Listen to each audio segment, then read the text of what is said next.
Soran Mamdani has won the race for New York mayor. He's 34 years old and the city's first Muslim in the role. His win has sparked a fierce response from Donald Trump, who says Americans have a choice of, quote, communism or common sense after the Democrat won the race. Jared Monshine is the Director of Research from the US Studies Centre and is with me now. Very good morning to you, Jared. Thank you for your time. Thanks for having me. Mr. Mamdani says he'll stand up to Donald Trump and is describing this moment as a new era. Do you see this as an inflection point for America? Is this the start of a shift in US politics or just a moment?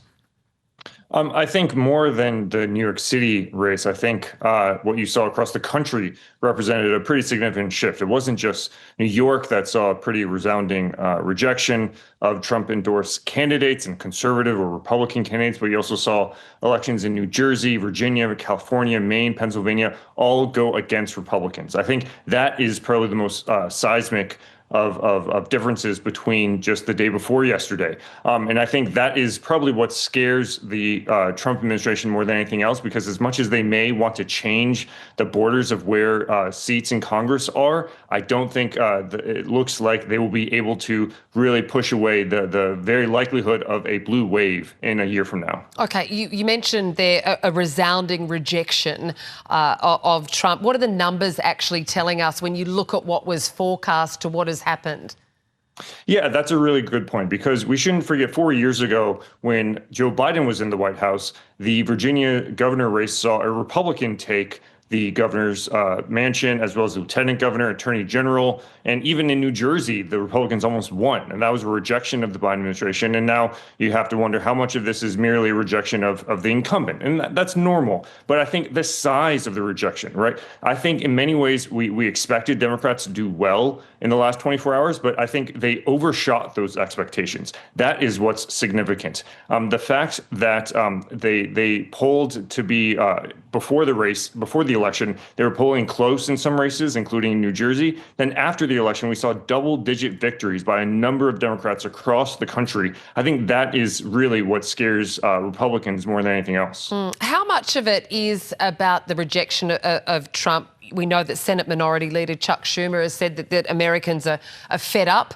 with President Trump. But when you look at the policies, particularly that Mamdani was running on and elsewhere in Virginia and New Jersey, they were all about common sense policies, affordability, lowering the cost of living, rent freezes, universal childcare. How much did policies play a part here?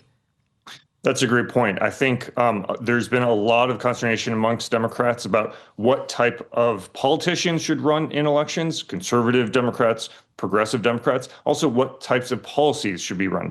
You have in New York City, as you said, the mayor-elect calling for a freezing of rent and free childcare and free buses. But I think what you see in Virginia and New Jersey are more centrist Democrats who are definitely not running on those sorts of policies. Nonetheless, all of them ran on affordability. All of them ran on the economy. And I think that is something that we've learned for many decades now, as Bill Clinton's campaign strategist said in the 90s, it's the economy, stupid. It still has not shifted from that. And Donald Trump, in many ways, won based on the economy. And now him and Republicans are losing on the economy as well. What does the future of the Democrats look like from here? Is it vastly different than what they perhaps were looking like in the last couple of years?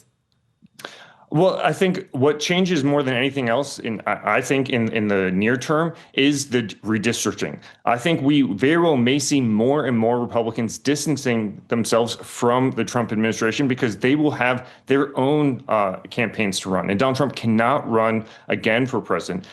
Constitutionally, he's not allowed to. And I have to wonder how much of the gerrymandering that we're seeing across the country may be shifted a bit, because maybe Republicans don't want to dilute their districts anymore in a way that is more advantageous to the Trump administration than it is maybe to them. It will actually make a lot of Republican districts more competitive. I think that's what I see is the more near-term challenge or more near-term difference in the next year or so.